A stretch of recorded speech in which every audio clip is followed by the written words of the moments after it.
courageous of all of us to be here. I know a lot of us are seriously targeted, like our lives. My partner is Mexican-Palestinian. I'm fighting a life sentence for a brother right now. And we're targeted, and it takes a lot of courage to stand up. So this point of this exercise is to notice you're not alone, and we're doing this together. And even when you're physically alone, be right there with you. Be right there with you. They say life is a game of chess, but no one's man enough to treat us like queens. Ladies, remember you are queens, and no matter how hard they try, they can never rape the royalty out of you. Pick your crowns up. This one's for me, for you, for her, for them, for us, for the girls relearning how to look themselves in the eye, who stand tall just because a woman should. This one is for the death of my innocence and the birth of my womanhood that will never be stolen from me. Cheers. This hearing basically began with the observation that the common sense conversation that we've been having in communities of color, the common sense conversation that says men and boys are the primary object of racism, women and girls are doing okay. Women and girls don't need any particular intervention. Women and girls don't need studies. They don't need resources. They don't need programs. So how are we going to work together to make sure that girls and women do not have to wait for the attention they deserve? Well, one of the ways we do it is we don't wait to start talking. We don't wait to get an invitation from the White House or from the caucus to come and tell our stories. We can create spaces to tell our stories. We can find commissioners to hear the stories. We can find experts who have experienced the stories. We can find young women who embody those stories and have overcome them. We can do that ourselves. So that's what we've started to do. You didn't come here for a show. If you did, you're in the wrong place. You came here for real life and for real strategies for change, for systemic change. Well, you have some educators here who are generously offering education and for you to learn from girls of color and their experiences. As recently as October 2nd, when I got arrested with 12 other people as a part of the Ferguson 13, 9 of us were women, 4 of us were men that were out and got arrested just for speaking up, just for chanting, "This is what democracy looks like." 9 of us were women. And then as we moved on and we realized that there was work to be done, we started to try to get around the organizing tables. So we formed, my organization, Millennial Activists United, which is entirely women. And we realized that that door wasn't so open. The door to the street was wide open. They were willing, and I say they as a community, we're willing to have us sacrifice our bodies. We're willing to have us sacrifice our lives.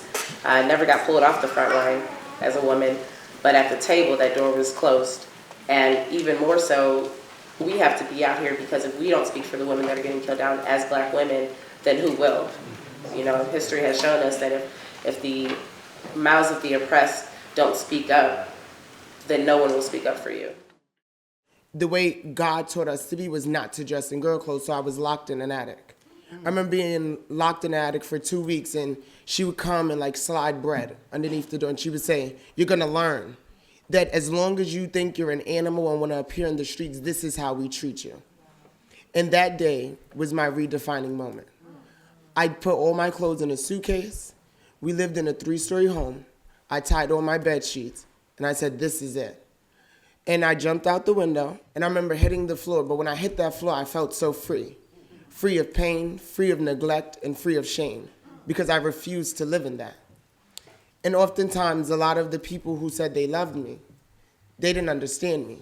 So how can you love someone who you don't understand? I had no faith in the foster care system. I saw no care. When I was 8, they didn't help me, so I didn't believe they'll help me now, but my mom needed help. I saw my mother relapsing. I met with the caseworker, and I started to tell her my situation. Before I could finish, she asked me, how old was I? I told her 17. She asked me, when will you be turning 18? I told her August. Her response went from apparent willingness to help to, we'll see what I can do. I wanted you to think about a time in your life when you're moving forward or backwards or staying in the same position. and the hinge of your balance of what one person wants to do for you. That was a very common place that you would be in the foster care system. So we were hidden. So I didn't go to welfare because I didn't want no one to know I was homeless. Because the first thing they're going to do is worry your children. I couldn't go down to get the housing authority to help me because the first thing I'll worry your kids. My kids were my responsibility. They were and they were going to remain that way. So yes, we struggled probably a little bit more. I could have went and got help, but that would have messed up our whole family dynamic. Rapes of Native women and girls are so high up on my tribal lands that during a group discussion with young girls, the question was asked, what would you do if you were raped? A young Native girl stood up and said, well, my mom and I already talked about that when I'm raped, we won't report it because we know nothing will happen, and we don't want to cause problems for our family. The reality of this 14-year-old girl wasn't a matter of if she's raped, but when. You know, and criminalization is held between all of us. Women, we get beat for no reason. I was raped when I was 9 years old. Nobody was there when I was raped. Nobody helped me. And when I went to the cops, they did nothing. The man is still running the streets. I don't see why the justice system has, you let rapists and you let people that hurt children out on the streets. A guy killed my brother when I was 15, about 7 years ago, and they released him. They acquitted him after 5 years of being in jail. You let killers and rapists on the streets, but you enslave young people when a lady shot off warning shots in Florida for 25 years.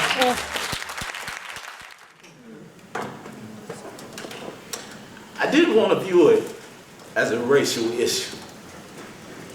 I didn't want to until I followed some cases down the road a couple of months later.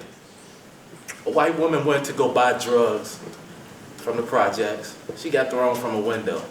The city paid her an enormous amount of money, made sure she was taken care of. She's still living to this day. A little while later, a woman's dog got shot by the police. They immediately fired the police officer. Immediately gave her, compensated her, and said their apologies. You want to know what they said to me? Well, you close your eyes and you will see exactly what they said to me. Nothing.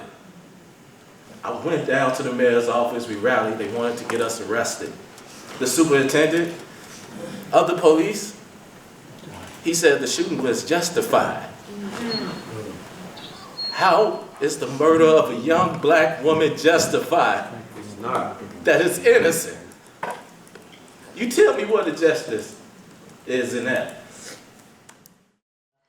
We went to trial. 4 of us went to trial. Me, Venice Brown, Renata Hill, Terrain Dandridge. We went to trial. Before trial, they kept a lot of evidence out of trial. They wouldn't allow us to talk about our backgrounds, from some of us being raped to police brutality, police harassment, men harassments. They wouldn't allow us to talk about it in trial to justify why we reacted the way we reacted. The media dehumanized us. They called us vultures, a wolf pack of lesbians. We had no chance. We was found guilty before we even went to trial.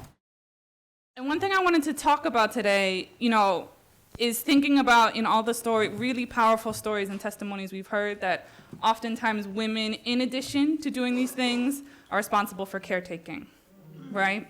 So, while we're being harassed by those construction workers, we're walking home, rushing home often to feed our brothers and sisters that we're responsible for, right? So while we're dealing with being immigrants, xenophobia, the oppression that comes along with maybe being undocumented, we're also running with our mothers to the doctor's office to be translators. That's right. Right? So while young moms are dealing with being young moms, we're also cleaning up beer bottles maybe from our uncle, making sure people are coming in safe at night. And this often adds, undue pressure in our own lives, right? Potentially, pushing us out of school, forcing us to get, jobs, second, third jobs, working late into the night while we're still responsible for caretaking. I spent a big part of this summer interviewing the black women in my family for this book I'm working on familial relationships with trauma, sexual violence, language, and food. I never heard the words rape, or sexual violence or sexual assault in my house as a child, though I saw the effects of it on the faces of my mother and my aunties. So I asked my grandmother directly about her experience with rape and sexual violence. My grandmama's in a wheelchair now, so she had me wheel her around to the side of the house. There I kneeled down, and my grandmama told me a story about the white foreman at her job and what he did to her. She told me a story about the white man who owned the house she cleaned and what he did to her. She told me a story about her black father and what he did to her. She told me a story about her black uncle and what he did to her. She told me stories about the white, black, and Mexican men who worked on the line at her chicken plant and what they did to her. She told me stories about the deacons at the church, men we all looked up to and what they did to her. And finally, she told me stories about what her husband, my grandfather, did to her. And when she stopped talking, she forced a fake smile and she rubbed my back and she told me, "I'm okay, Key, I'm okay." For the first time in my life, I took my grandmama's hand off my back, I held it and I told her, "No, you're not." I told her, "I love you so much, Grandmama, but I know you're not okay." Black girls like black boys scar. Black women like black men scar. Wow. And the national negligence and communal lack of love are responsible for that scarring. We can't do anything going forward until we reckon with the cause, shape, and neglect of those scars, because those scars are real and we are responsible.